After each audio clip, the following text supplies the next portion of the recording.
Alrighty, yo, what is going on, everybody? It's your boy, Mr. DDG94, back with another reaction video. Today, we finna react to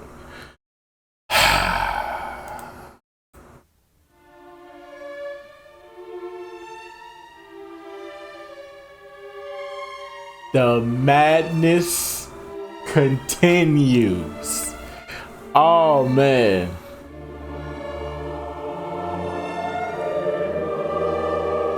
The madness continues.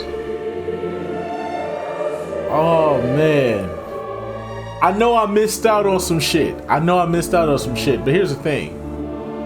I don't care. What makes you think I care about what's going on in my team? When they bring up the My Park and the My City and all that other bullshit, that's when I'll come back. All this other bullshit, miss me with it. I ain't here for it right now. My team got the auction houses back. Big deal. Now they can make their money again.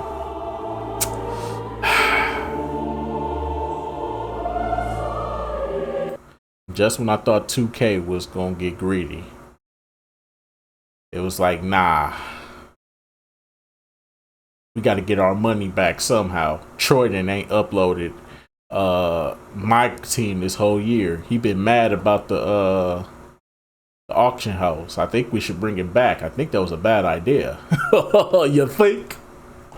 But anyways, though, my partner in crime here, I don't know him personally, but my partner in crime here, SOFTDRINKTV, has finally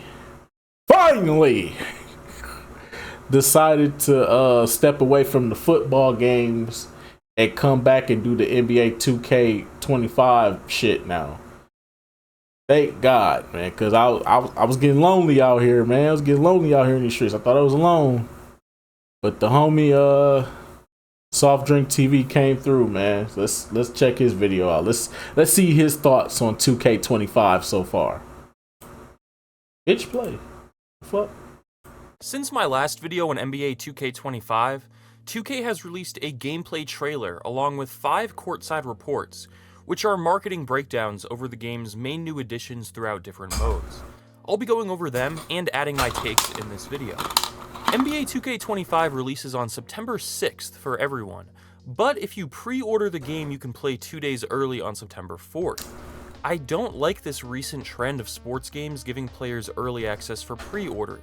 A game should earn your purchase by actually releasing in a good state, not by preying on your fear of missing out. So I'd recommend waiting until the game officially releases and reviews come out before deciding if you want to buy it. Luckily, buying any version of the game gets you both the old gen and the current gen versions of 2K. But why is there even a PS4 2K25 at this point? College Football 25 and NHL 25 are PS5 and Xbox Series games only. Why not 2K? Why waste time and money working on the PS4 version of this game? It pains me to think about people buying VC on the PS4 version when they could just buy a PS5 if they save their money. I personally did not enjoy NBA 2K24. I liked 2K21 on next-gen consoles. I did not like the shooting in 2K22, so I barely played that game. But 2K23 reeled me back in with improved gameplay and the My Eras mode. 2K24 unfortunately didn't add nearly enough to justify a purchase coming from 2K23, and the game added a battle pass featuring premium My Team cards you could only get by paying extra for that pass. And they removed the auction house in My Team, removing one of the best ways to get cards for a good value without spending real money on packs. It was a player-ran economy that 2K removed from the game in an extremely greedy move, so that they could have full control on card prices. NBA 2K has moved more and more towards using heavy microtransactions in this fully priced video game, and I felt like 2K24 was in an even more monetized state than even 2K18 was. It was the greediest 2K sports game of my lifetime. I gave it a not good review, specifically a 4 out of 10, and if not for my NBA and presentation improvements in that mode, it would have been even lower. It may seem like I'm harder on EA and Madden than I am on 2K, but that's mainly because Madden never earned its place at the top of its market, EA bought their way there by signing an exclusive deal with the NFL. Fact. NBA 2K has no exclusive NBA license. It genuinely beat out NBA Live for this position at the top. But since EA stopped working on NBA Live, But delusional ass NBA Live fans won't. Delusional ass NBA Live fans act like that didn't happen. They swear up and down 2K never beat EA.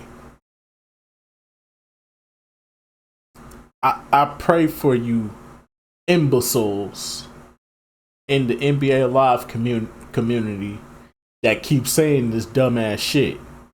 You know, like I know, NBA Live was dog shit. 2K7, 2K8, 2K9, 2K10, 2K11, 2K12, 2K13, 2K14, 2K14, 2K16. All shitted on it, all iterations of NBA Live. Even the good one, which was NBA Live 10, still got shitted on.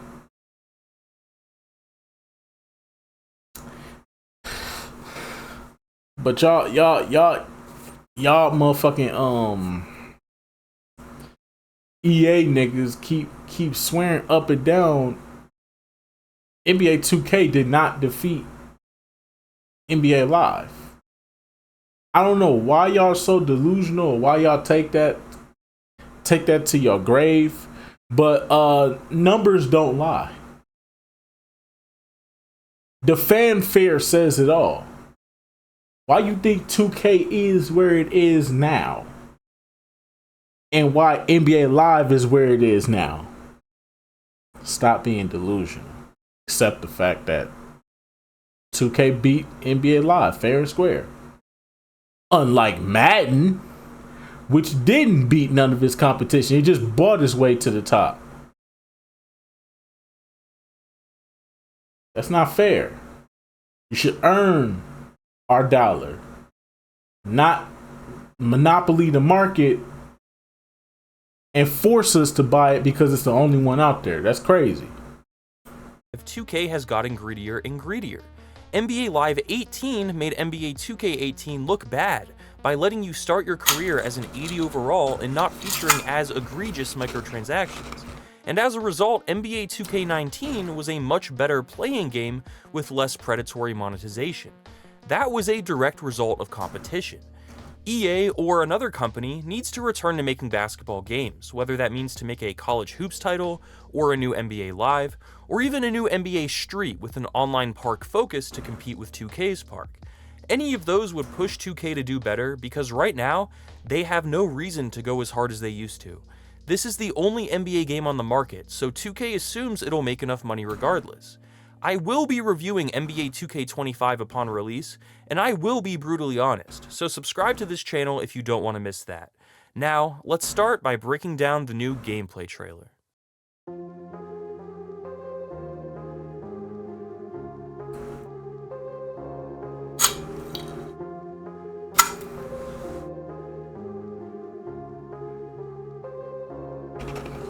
So we get to play like these NBA players. I feel like we got to play like them last year too, and every year before that.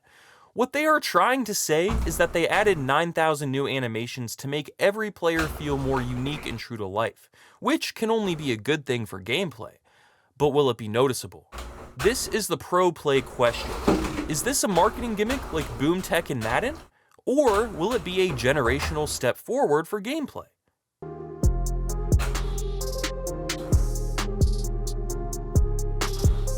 Why is Jamal Murray looking at us like that?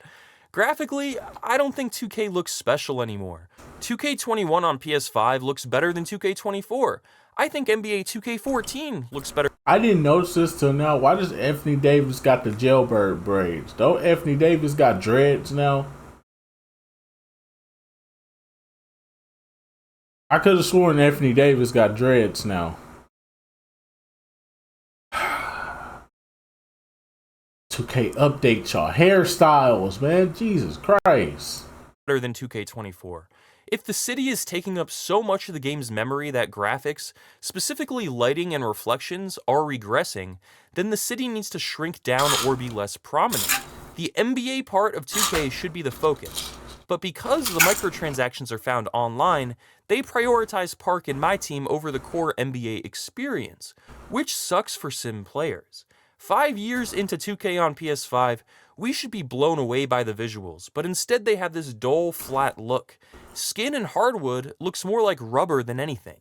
How does NBA Live 19 still have better looking hardwood? That's sad.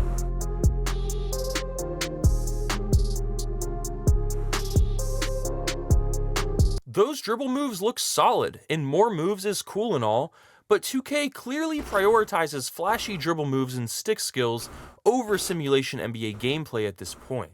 I want to hear about AI improvements to the 4 players outside of your control and the other team when playing my career games or offline my NBA games.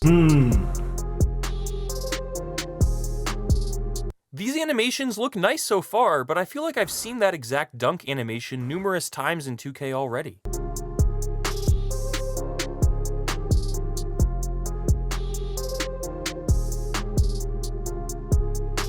We'll go over this more with the courtside report, but shooting with the stick has been redone, and according to Mike Wang, it has a higher ceiling than shooting with square, so competitive players will want to learn this mechanic. It sounds pretty similar to what EA was doing with NBA Elite 11 actually. I'll have to test it out extensively for my review of the game.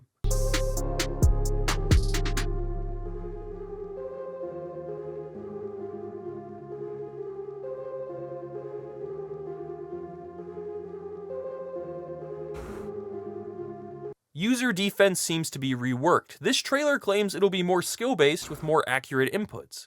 We'll see. So far, these changes sound like more animations, which they add every year, and improvements to gameplay, which they claim to do every year. Nothing groundbreaking, and this game could end up feeling more like a roster update than usual. But if these improvements are genuine steps forward, then the actual gameplay should be really solid. Is this marketing speak or signs of legit improvement? I will have to see for myself. We gotta see with the gameplay, man. Which I hate they won't show gameplay, dog. What do you guys think about Klay Thompson this year? Is he washed or is he ready to bounce back? Last time we saw him, he shot 0 for 10 in an elimination game. If he can bounce back, the Mavericks could be scary, but that's a big if.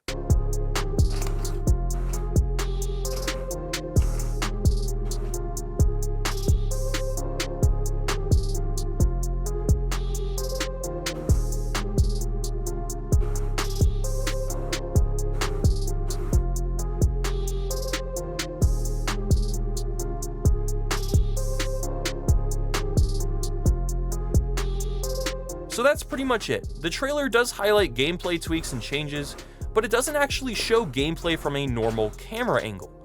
Let's take a look at the courtside reports. According to the gameplay courtside report, the new dribble engine is the most amazing upgrade 2K has had in 15 years. That is a bold claim. The 9,000 new animations include 1,500 new dribble animations, 1,100 signature shot animations, where most rostered NBA players will have their signature shot, and 1,300 new off-ball animations, including 150 signature motion styles. That sounds pretty impressive, but I will have to play the game myself, as I said already, to see if these new animations make the gameplay look noticeably more authentic. Apparently in previous 2Ks, dribble movement was manually programmed and pre-scripted, but now it's going to be less scripted and more user-controlled. Sounds like a solid step forward if it's executed well. Personally, I think another great way to make the game more authentic is to get rid of the city, streamline the park to focus mostly on quickly hopping into games rather than walking around the map, and use those freed up resources to invest in the NBA part of the game more than anything. Presentation and graphics should be a major... Facts, we don't need the city. I've said this before and I'll say it again. Other video games have proven there are better ways to customize and upgrade characters. Like NBA Live has done it better than 2K. Like they don't have a park. They have a stream. They have a separate multiplayer playground park game mode. separated from your my career basically. And instead of walking the fucking stores with advertisements and shit, you go straight to a menu. You can buy clothes, you can buy accessories, you can buy shoes and all this other stuff. They separate all this stuff in the menu, which makes it more better. I don't know why 2K doesn't understand that. We don't want a city no more. We don't want a neighborhood no more. We just want to hoop at the park with our friends, okay? We don't need none of these stuff. I understand they got to get the advertisement dollars. Get the advertisement dollars some other way, dog. We don't need it no more. How many times are you going to give us a quest for Jake from State Farm?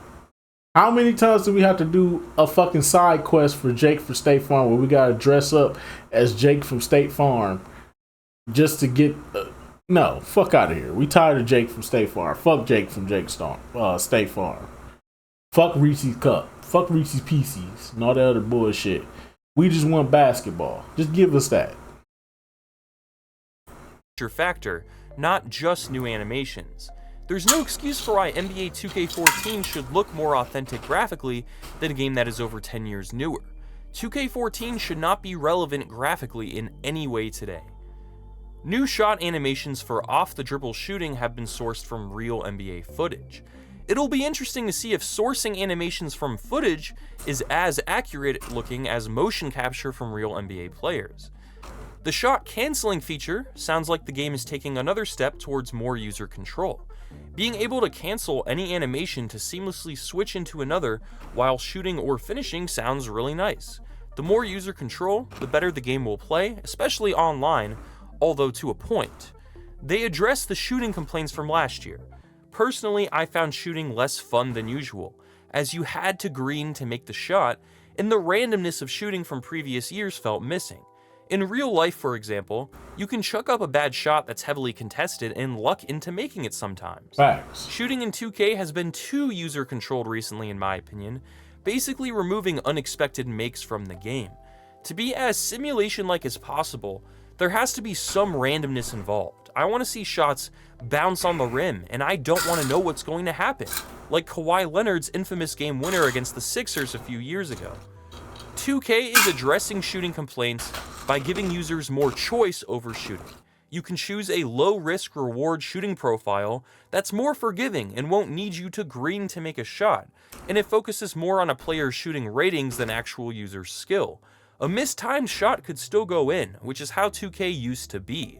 I will probably play on this profile, it seems the most sim-like to me. The other profile, high risk reward, will be more like last year, where you have to green or you miss, but you can make everything if you always green, player ratings be damned. If you are a green bean machine online, this will be your best choice and it will raise your ceiling. This is the more skill-based option.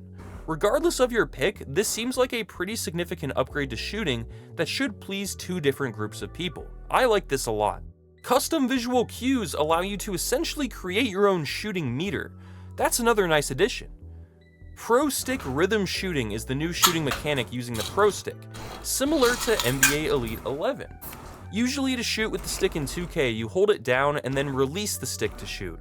But now you swing the stick back up instead of simply releasing it to complete the shot motion. Having to move up instead of simply releasing the stick creates a lot more room for user control throughout the entire shot motion, which might be more challenging at first, but as Mike Wang has said, this will provide the greatest reward once you master it. And it makes sense, it's a similar motion to when you actually hold the ball and perform a real shot. At first I was feeling pretty skeptical, but all of this sounds really nice in theory. Letting players customize how they want NBA 2K25 to play best for them is awesome. Gameplay could be taking a huge step forward for everyone this year, but we will have to see if the execution is as good as the idea sounds. That's the main thing. Finally, let's go over the AI adjustments. There's a new spacing engine, and players are more accurately sized compared to the floor. Improvements have been made to CPU players cutting to the basket, helping on defense, and overall aggressiveness depends on the difficulty level. This all sounds minor, but could be important, depending on, again, execution. The My Career Courtside Report goes over all the new changes to badges and build creation, things I'm not really an expert in since I rarely play online, so if you're curious about all that, I'm sure there are videos out there from other YouTubers who specialize in Park.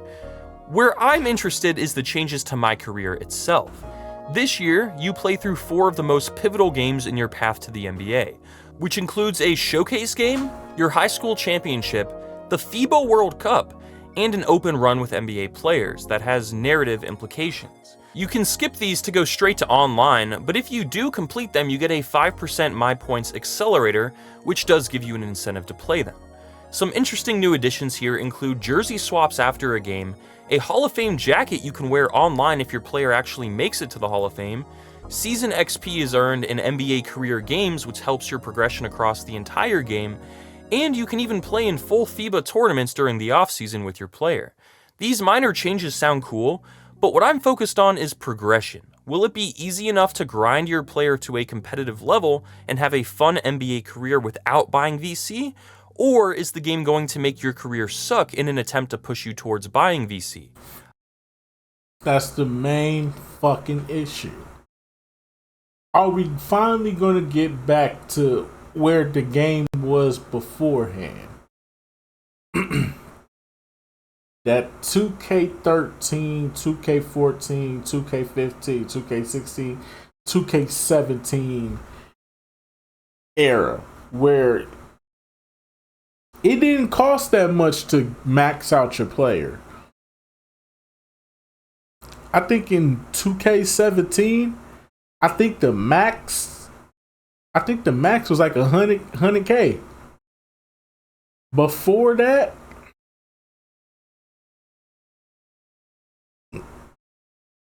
I think 2K16 was 80K. I think 2K15 was about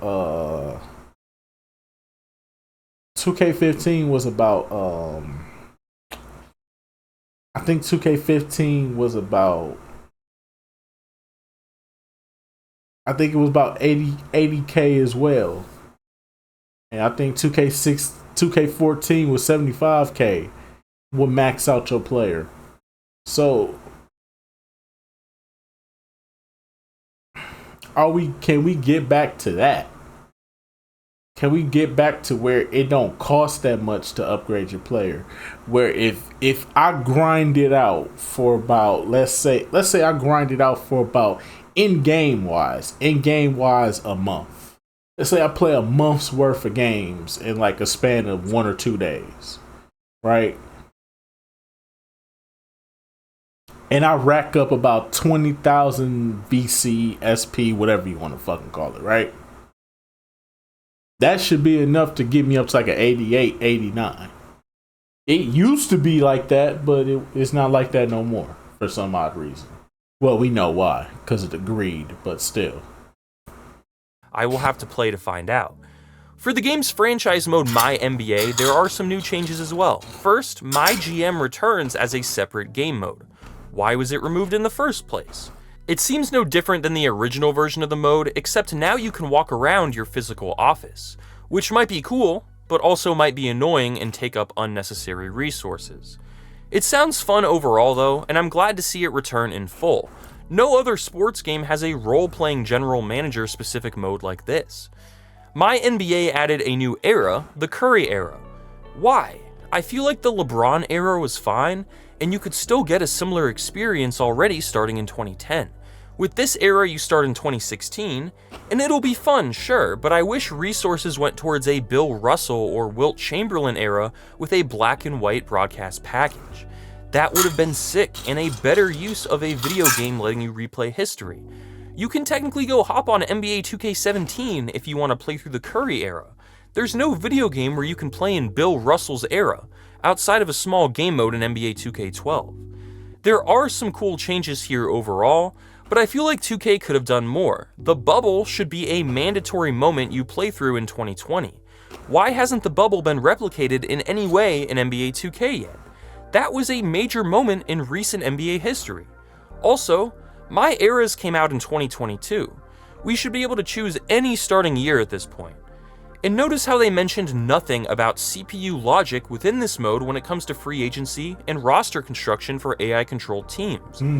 There are serious issues with contract logic, player development, draft class generation, and sim stats.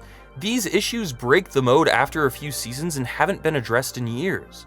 I hope they have been, and 2K simply didn't announce it here, but it's not looking good. The mode has all the depth in the world, but that can be ruined by that poor CPU logic. Outside of My NBA, the W mode is adding press conferences and some new online features, making it a fun change of pace from the regular My Career. So basically they turned the W into like 2K11, 2K12, 2K13, PS3 era My Career.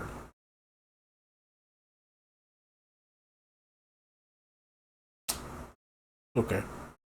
It's a less predatory career mode worth trying out, but the mode is becoming pretty deep, and I wonder if 2K is better off making a separate WNBA game at this point, freeing up resources for specifically NBA 2K, and maybe bundling it with NBA 2K if you pre-order the game. Currently, NBA 2K itself takes up so much space on your console. In my team, the auction house returns. This is great, but it never should have been removed. That was a really scummy decision by 2K last year, and it seems like they caved back in to the backlash. Let's hope it's here to stay, and 2K lets the prices be player-driven.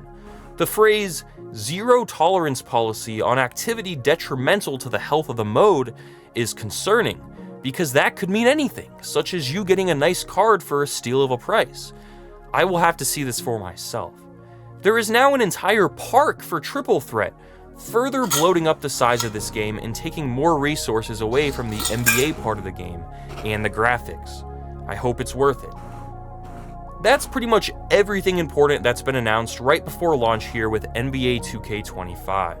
I will be reviewing the game when it comes out. Do you think these changes sound good? Or are you feeling skeptical? Or are you expecting more? Do you think NBA 2K25 will be a solid return to form for the series, or yet another disappointment?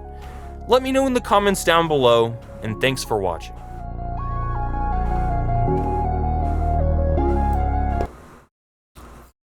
I think personally,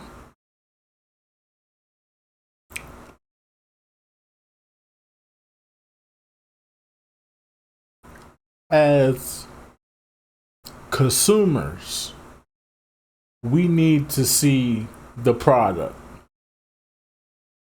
I think that's what will help us so much.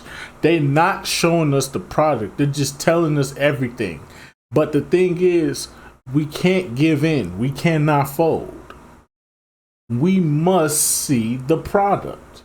If the product looks good enough, you can have my money.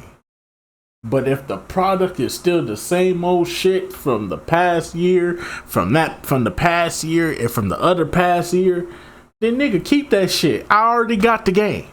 It's just another roster update at this point. But that's just me though. I personally feel like we need to see the product. Enough of this talking. Enough of this, oh, we did this, we did that. No.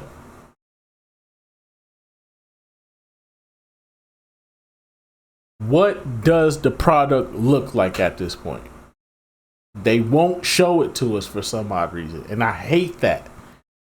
But that's just me though. Anyway, so that's just gonna about do it for this one. Let me know what y'all think down in the comment section below. I'll get back to you. Till then, peace out.